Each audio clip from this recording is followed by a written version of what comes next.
네, 안녕하세요. 증권맨입니다. 오늘 코스피는 마이너스 0.97% 하락, 코스닥도 마이너스 0.74%, 양시장 나란히 어떤 저항대에서 여지없이 맞고 떨어지는 모습입니다. 그러니까 코스피가 이때 당시에 전고점을 갖다 놓을 때만 해도 삼성전자를 좀 올려주면서 일단 사상 최고가였던 3266포인트까지 이제 요날 좀 갖다 놓는 모습이었는데, 이때 당시 제가 뭐 어제도 그렇고 멘트 드리기를, 지금 시장은 2020년의 어떤 불같은 장, 뭐 추세를 타고 쭉쭉 가는 장, 뭐 전고점 뚫어내고 뭐 돌파하는 장, 요런 거는 생각하지 않는 게 좀 좋을 거라고 말씀을 좀 드렸었죠. 뭐 시장들이 이제 앞으로 상승 흐름을 가더라도 상단과 하단이 좀 막혀 있는 답답한 형태의 모습을 띠면서 좀 갈 거기 때문에, 지금 같은 장은 철저하게 저항권에서 매도, 그러니까 조정시 매수, 저항권에 왔을 때 매도하는 트레이딩 전략으로 좀 철저하게 가주시면 좋고, 보통 이제 이런 박스권 전략을 펼칠 때는 이렇게 지금 코스피를 놓고 봤을 때 이렇게 큰 박스권인데 변동성이 지금 엄청 그렇게 큰 상황은 아니잖아요. 그렇기 때문에 이렇게 박스권을 크게 놓고 보기보다는 박스권을 이렇게 이제 다시 반을 좀 잘라서 이렇게 박스권 형태를 좀 보고, 다시 보시면 요렇게 박스권 형태에서 이 박스권의 어떤 하단 구간에서는 적극적으로 좀 매수 가담을 해보고요. 반등 시에 박스권 상단에서는 매도 전략을 좀 취해보고, 뭐 이렇게 이제 뻔하게 보여진 이런 저항권에서는 돌파한다고 생각하기보다는 맞고 좀 떨어질 수 있다라고 보고 좀 매도 전략을 취하면서 철저하게 트레이딩의 관점으로 매매를 해주시는 게 지금의 장에서는 더 좀 먹힐 것 같다. 코스닥도 이때 당시 이렇게, 얘도 이제 지금 이렇게 박스권인 거거든요. 이렇게.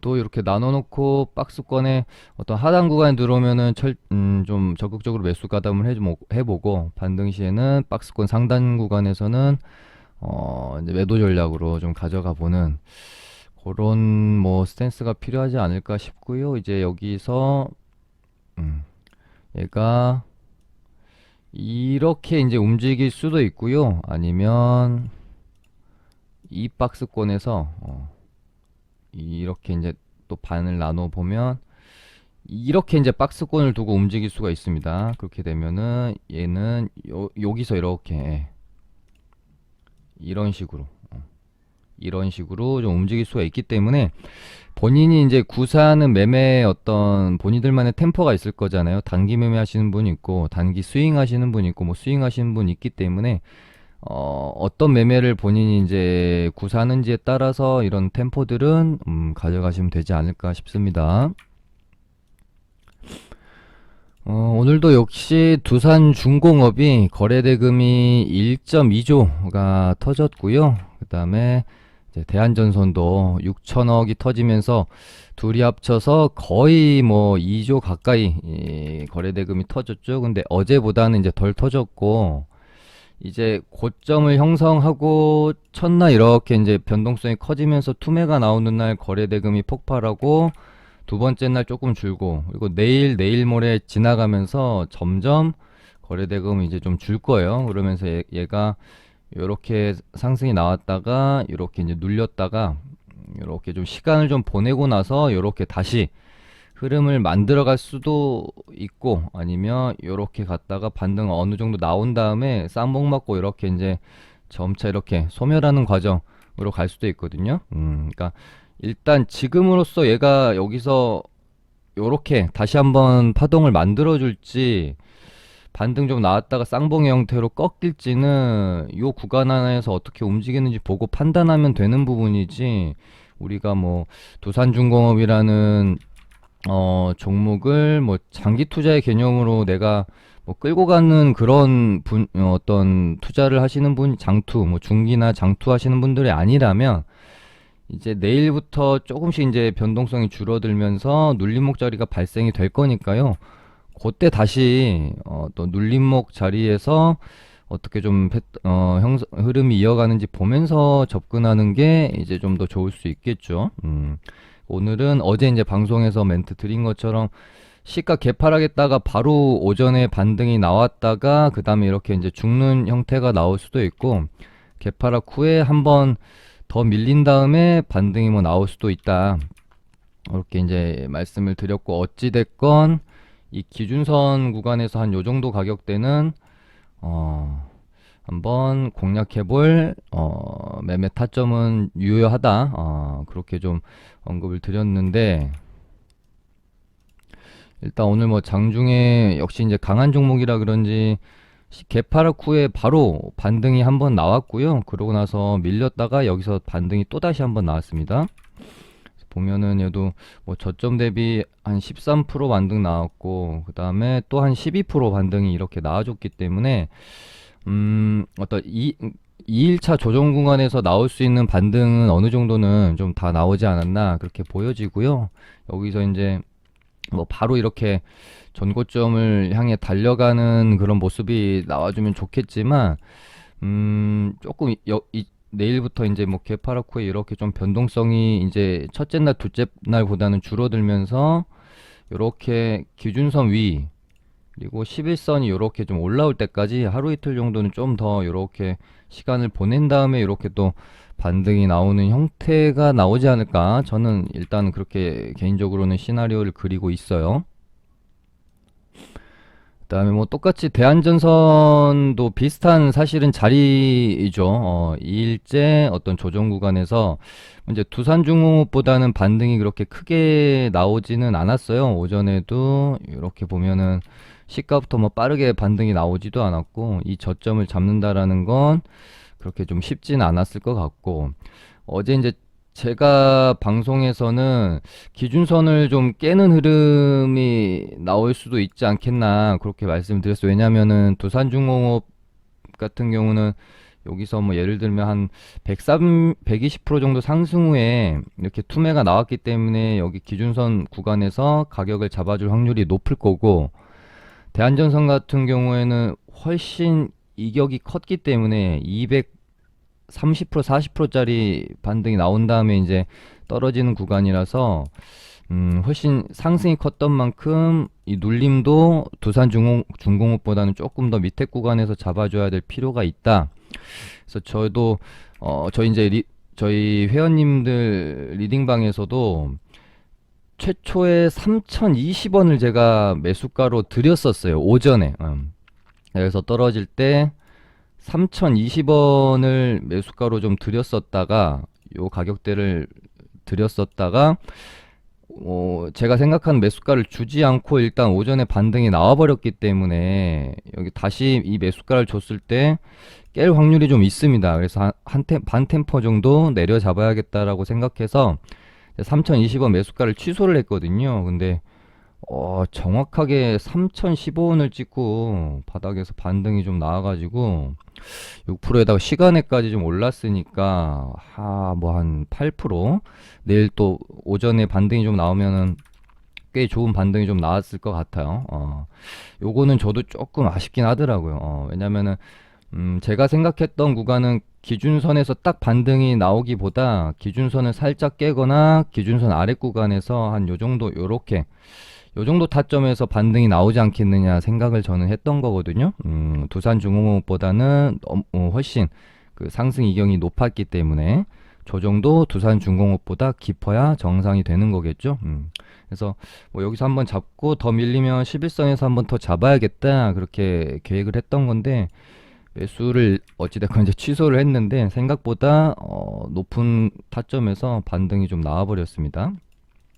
뭐 대한전선도 요 정도 구간 안에서 여기서 뭐 이렇게 바로 반등이 나오면서 양봉을 좀 뽑아줄 수도 있고요. 아니면 내일 반등이 뭐 좀 나오다가 다시 밀릴 수도 있는데, 반등이 어느 정도 나올 거는 같아요. 그래서 반등이 혹시 나오게 되면은 이 윗구간으로 또 너무 쫓아가는 매매하지 마시고요.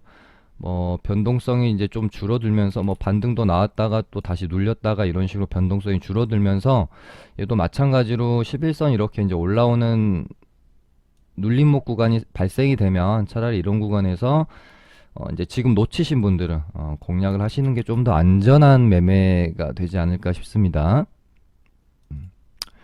이제 전선주들 다 마찬가지죠. 가운전선도 기준선이랑 11선 부근에서 어찌됐건 이제 하락하던 가격 방어가 이루어졌고 반등도 어느 정도 이제 나오긴 했는데 뭐 가운전선은 뭐 대한전선이 크게 좀 반등이 좀 나오게 되면 따라서 얘도 이런 식으로 좀 뭐 이런 식으로 가다가 이렇게 반등이 좀 나올 수 있지 않을까 일단 그렇게 보고 있고요.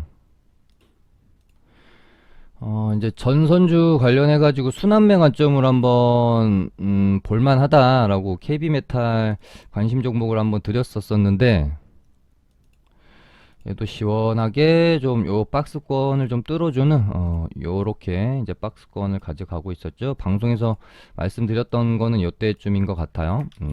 일단 뭐 이 박스권을 뚫어내는 시원한 상승이 좀 나왔고 뭐 차트가 상당히 좀 괜찮습니다. 요렇게 박스권으로 가고 있다가 거래량 빵 실리면서 기준봉을 좀 뽑아줬기 때문에 뭐 조금 눌림목을 기다려 보면서 매매 한번 관심 종목으로 넣어 놓으셔도 트레이딩 한번 해볼 만한 종목으로 나쁘지 않은 것 같다. 그 다음에 어제 방송에서 다뤄드렸던 뭐 미중 갈등 관련주 이제 히토리 관련주죠. 원래는 이제 뭐 어제 방송에서 다뤄드렸으니까 짧게 넘어가도록 할게요. 얘도 그러니까 이런 식으로 제가 방송에서 가장 많이 최근에 다뤄드리고 있는 류의 어떤 차트들이 이렇게 저항 맞고 떨어지는 구간들에서 저점을 높여가며 어떤 그 돌파 목전에 있는 이런 형태들 있죠.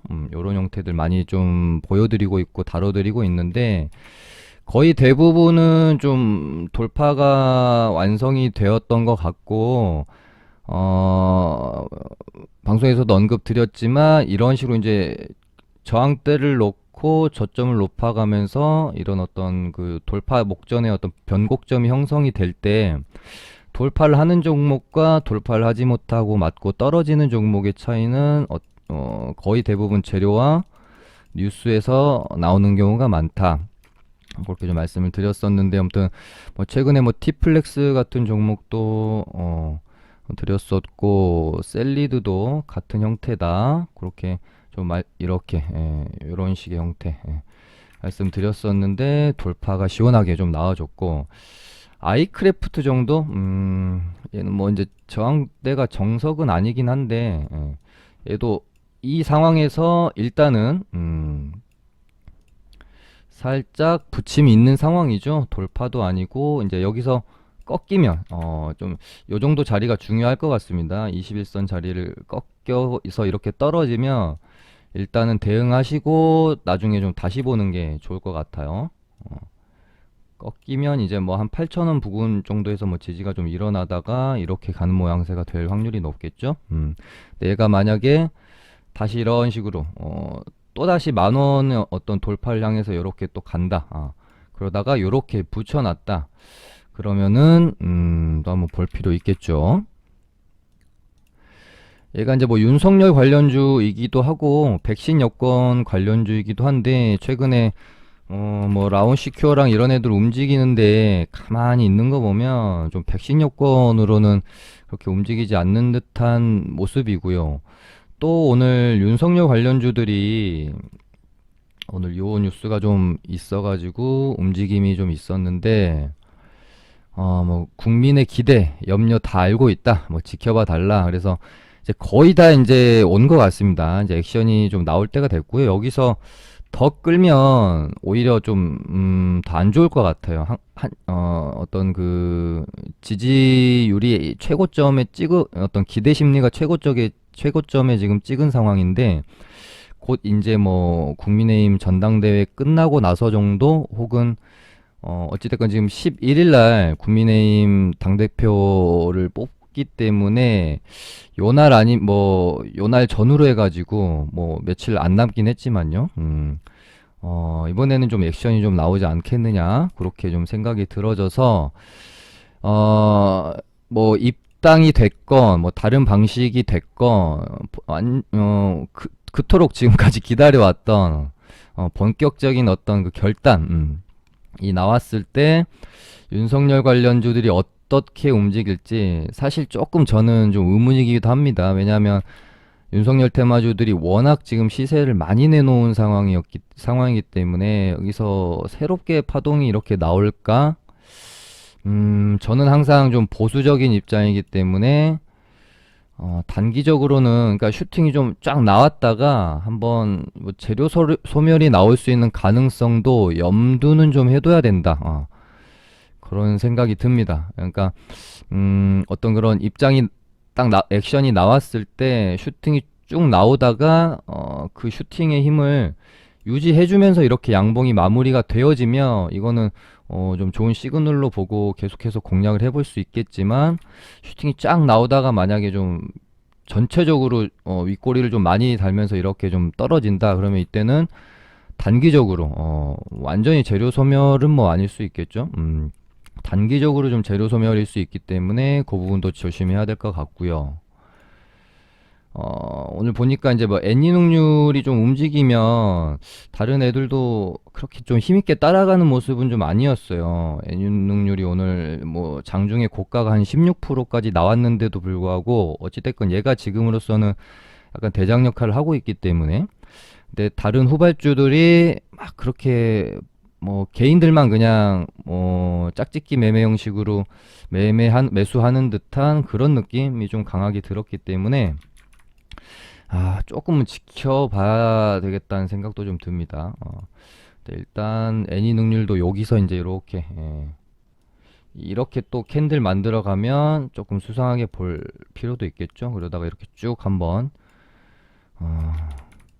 어찌됐건 뉴스가 좀 어떻게 나오는지 지켜봐야 될 것 같고 먼저 이준석 테마주들은 뭐 어제도 말씀드렸지만 여기서 어찌됐건 11일이 이벤트 디데이이기 때문에 뭐 9일, 10일 기술적 반등이 여기서 이제 조금 나올 수도 있는데 뭐 얼마나 더 나올지에 대해서는 사실 조금 의문이고요. 어찌됐건 11일 당일날 재료 소멸을 염두에 두셔야 되기 때문에 어제 이제 제 개인적으로는 별로 그렇게 매력적으로 보이진 않는다. 물론 뭐 먹을 구간은 줄 수도 있습니다. 근데 재료 소멸이 나올 수 있기 때문에 조심하는 게 좋겠죠. 어제 멘트 드린 것처럼 보통 이제 딱 날짜가 정해져 있는 테마의 경우 그 기대감으로 시세를 내다가 디데이 날 재료 선멸로 떨어지는 경우가 뭐 10개 테마 있으면 정말 9개는 재료 소멸로 떨어진다고 보시면 되고 정말 예외의 뭐 한두 개 테마가 뭐 당일에 어떤 재료 소멸을 이겨내고 뭐 좀 더 시세를 내는 경우가 있는데 어제도 말씀드렸지만 이 어떤 1, 20%의 예외의 경우에 우리의 뭐 소중한 돈을 베팅할 필요는 없잖아요. 그렇기 때문에 조금 이제 보수적으로 보시는 게 좋겠죠. 그리고 지금으로서는 이제 이준석이 한 뭐 한 40% 차지하면서 바람을 일으키고는 있는데요. 또, 뭐 무조건 이준석 의원이 당대표가 된다란 또 보장도 없기 때문에 혹시라도 정말 당대표가 안 되게 되면 뭐 그때는 진짜 하락폭이 클 수 있잖아요. 그러니까 이런 부분들 다 고려했을 때 먹을 거보다는 좀 더 잃을 게 많지 않나 그렇게 생각이 되어져서 뭐 이준석 테마나 이쪽은 조금 이제부터는 조심하시는 게 좋겠죠.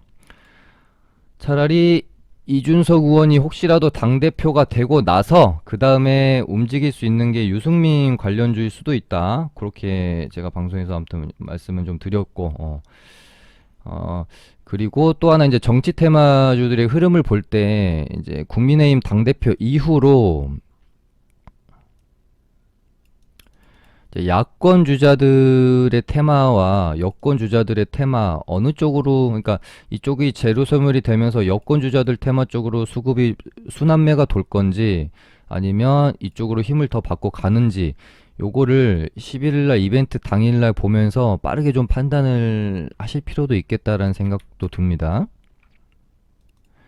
뭐 여권 쪽으로 혹시 순환매가 돌게 되면 뭐 이재명 관련주 정도밖에는 지금으로서는 별로 여권 쪽에서는 볼 만한 게 없어서 뭐 카스, 에이텍, TN, 뭐 에이텍 이런 애들도 뭐 당장 요렇게 급등이 나와도 이상하지 않은 그런 자리들에는 있죠. 카스도 그렇고. 카스도 강했던 종목인데 21선 이렇게 이제 올라오는 자리 정도가 될 것 같아서 뭐 눈여겨볼 필요 정도는 있겠다 생각이 들고요. 그 다음에 최근에 바이오 관련주 중에 딱 요렇게 셀리드랑 이원제약 두 종목이 참 강합니다. 물론 뭐 최근에 뭐 이제 알츠하이머 미 FDA 신약이 18년 만에 승인되면서 뭐 피플바이오 같은 종목들도 움직임이 이제 좋긴 하지만 조금 더 얘는 이제 조금 더 지켜보고 나서 흐름이 유지가 되면 좀 공략을 해볼 필요가 있을 것 같고요. 지금 이제 바이오주 중에서는 셀리드랑 이연제약이 움직이고 있고, 어제 셀리드가 이렇게 급등이 나올 때는 약간 이제 국내 백신 뭐 이제 정부에서 국내 이제 성공 가능성이 높아 보이는 국내 백신에 대해서 뭐 선구매 의향이 있다는 뉴스로 이제 올라와서 뭐 유바이오로직스나 진원생명과학 같은 다른 백신 개발 임상 중인 종목들도 좀 반응이 있었는데, 오늘 보니까 이연제약이랑 같이 이렇게 움직이는 폼을 보니 약간 좀 뭐 백신보다는 mRNA 쪽으로 움직이는 것 같다라는 생각이 개인적으로 더 크게 들더라고요. 그래서 뭐 얘네는 지금 뭐 지금으로서는 셀리드가 더 뭐 일단 대장으로 보이는데, 이연제약도 뭐 한 방 쏘면은 정말 힘 좋은 애라서 심상치 않다라는 느낌 정도는 가지고 있습니다. 그래서 얘네도 조정이 좀 나오면 뭐 트레이딩 전략으로 좀 좋은 눌림목이 나올 때까지 기다렸다가 접근 전략을 좀 가져봐야 될 것 같고요.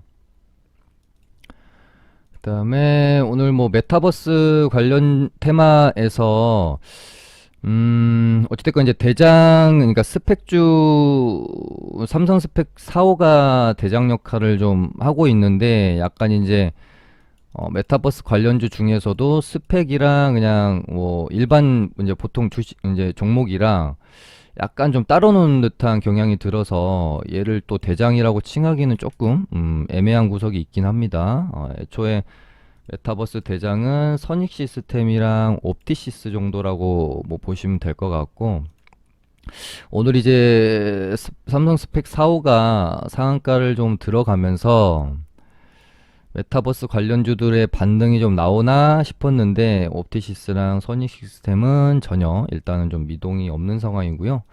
다만 한번 좀, 눈여겨볼 만한 충분한 눌림목 정도는 나온 것 같습니다. 옵티시스도 기준선인데, 여기서 이렇게 돌아 나갈지, 아니면 한 번 정도 더 빼고 21선 이렇게 올라오면, 요 정도 구간에서 이렇게 돌아 나갈지, 선익 시스템도 마찬가지로, 이제 21선 이렇게 이제 올라오면, 여기서 이렇게 돌아 나가는 모습이 나올지, 한번 좀 지켜봐야 될 것 같아요. 뭐 지금으로서 메타버스 관련해 가지고 다시 한번 이 테마를 반등시켜 줄 만한 뉴스가 뭐가 나올까 싶지만, 반등 나올 때 되면 어떻게든 뉴스는 또 나오더라고요. 매매를 하다 보면. 그 다음에 최근에 이제 시장을 좀 이끌어가는 어떤 뭐 대표 주도 뭐 이제 대형주 중에서 뭐 섹터로 표현을 해도 되고요. 이제 뭐 IT 반도체 삼성전자랑 SK 하이닉스 같은 경우는 최근에 루머도 좀 있고 그랬었죠. 근데 이게 뭐 루머로 뭐 고소한다는 뭐 말도 있고 그래가지고 저도 말은 좀 아끼겠습니다만, 어찌됐건 찌라시이고 루머이기 때문에 이제 뭐 디램 쪽에서 뭐 2조 손실이 났다 이런 식으로 루머가 좀 돌았었어요. 근데 어찌됐건 IT 반도체를 이끌어 가줘야 될 삼성전자랑 SK하이닉스가 흐름이 매우 좀 답답한 상황이고, 그 다음이 이제 2차 전지에서도 뭐 LG화학이나 이게 재밌는 게 외국계에서 매도 리포트가 나왔던 LG화학이랑 삼성 SDI는 흐름이 별로 안 좋죠. 매도 리포트가 안 나왔던 SK 이노베이션만 어느 정도 그래도 가격 방어를 해주고 있는 상황이고요. 그래서 우리가 이제 대표 좀 주도 섹터로 보고 있는 뭐 IT 반도체랑 2차 전지, 자동차 섹터 이렇게 볼 수가 있겠는데 자동차 섹터만 그나마 좀 선방을 해주면서 슬금슬금 좀 올라오고 있는 그런 상황이고, 현대차도 고개를 조금 들고 있죠. 현대위아도 추세가 좀 괜찮은 상황이고요. 그래서 이제 제 개인적으로는 근데 뭐 이런 어떤 그 대형주 쪽을 공략하는 것보다 차라리 이제 자동차 부품주들 코스닥 중소형 종목들 위주로 공략을 하시는 게 조금 더 낫지 않나 싶어요. 왜냐면은 워낙 시장도 상방에 막혀 있는 상황에서 이런 어떤 대형주들은 좀 먹을거리가 이렇게 변동성도 너무 적고 크지 않다란 느낌이 좀 강하게 듭니다. 그래서 보다 보니 이 현우산업이라는 종목이 얘도 조금 심상치 않다라는 느낌. 이렇게 보시면 이렇게 어떻습니까? 이렇게 한번 맞고 떨어졌던 구간, 여기서 또 이제 진통이 있었던 구간, 그리고 다시 한번 이 저항대를 뚫기 위해서 뭐 이제 조금 높게 보면은 7,000원, 아무튼 요 정도 되겠죠? 6,700원에서 한 7,000원 라인 정도? 여기를 혹시 이제 돌파를 시키게 된다면, 얘도 뭔가, 이 위쪽으로 가벼운 흐름이 나올 수 있기 때문에, 저도 조금 이제 추적을 하고 있는 그런 종목이 되겠습니다. 원래 이제 예전에 LG 스마트폰 철수 반사익 뭐 재료로 반등도 있었고, 이제 LG 마그나 합작 뉴스, 승인 뉴스 나오면서 이때 뭐 반등도 좀 있었고 그랬었는데, 어찌됐건 뭐 나쁘지 않다. 그 다음에 어제 한번 봐드렸던 대유플러스라는 종목이 있고요. 얘도 이제 이렇게 보시면 살짝 이제 전고점에서의 이런 어떤 눌림목 구간 이제 조금씩 들어오네요. 그래서 조금 이제 아쉬운 거는 상승에 대한 이유가 어찌됐건 이제 백신 초저온 냉장고 식약처 승인 뉴스 때문에 이제 오르기도 했는데, 얘도 뭐 이제 엮여 있는 게 뭐 전기차 관련주이기도 하기 때문에, 그래도 좀 먹을 구간은 주지 않겠느냐, 요런 뭐 어떤 눌림목 자리에서 한번 공략을 해보면요. 그러니까 제가 아쉽다고 말씀을 드렸던 부분은 재료가 지금 시장에서 엄청 그렇게 핫한 재료는 또 아니잖아요. 백신 냉장고 재료는. 근데 또 차트는 상당히 또 좋고 그래서요. 여기서 뭐 한 요 정도 1,400원에서 뭐 한 1,500원 사이, 이 정도 혹시 눌림목을 주면 여기서 뭐 또 먹을 구간을 줄 수도 있지 않을까 싶어서, 그러니까 여기 이제 깨지 않고 여기서 박스권을 이렇게 움직일 수도 있고요. 하나 떨어지면 여기서 이렇게 좀 반등이 나올 수도 있고, 거래량도 어느 정도 좀 감소해 줬고, 뭐 대신에 좀, 뭐 좀 소액으로, 뭐 이렇게 시장에서 강력한 테마는 아니고, 어찌됐건 뭐 개별 종목이기 때문에요. 좀 비중 베팅보다는 그냥 소액으로, 예, 접근을 해보시는 게 좋지 않을까 싶고, 지금 시장이 난이도가 뭐 쉬운 편이 아닙니다. 좀 어렵기 때문에요. 내가 이 어려운 시장을 막 이겨야겠다는 생각으로 막 그렇게 너무 적극적으로 하시기보다는 차라리 시장이 뭐 완전히 정말 뭐 시장을 이기는 고수가 아니시라면 시장을 우리가 이길 수는 없습니다. 그렇기 때문에 좀 시장이 좀 좋아질 때까지 조금 이제 너무 적극적인 뭐 베팅, 뭐 너무 잦은 매매보다는 뭐 2020년에 좀 우리가 매매하던 그 기억은 잠시 내려놓고요. 좀 더 보수적이고 좀 더 이제 관망하는 자세로 시장을 좀 한 템포 좀 뒤로 떨어져서 그렇게 좀 매매를 하시는 것도 좋을 것 같아요. 오늘은 이렇게 해서 마쳐 보겠습니다. 감사합니다.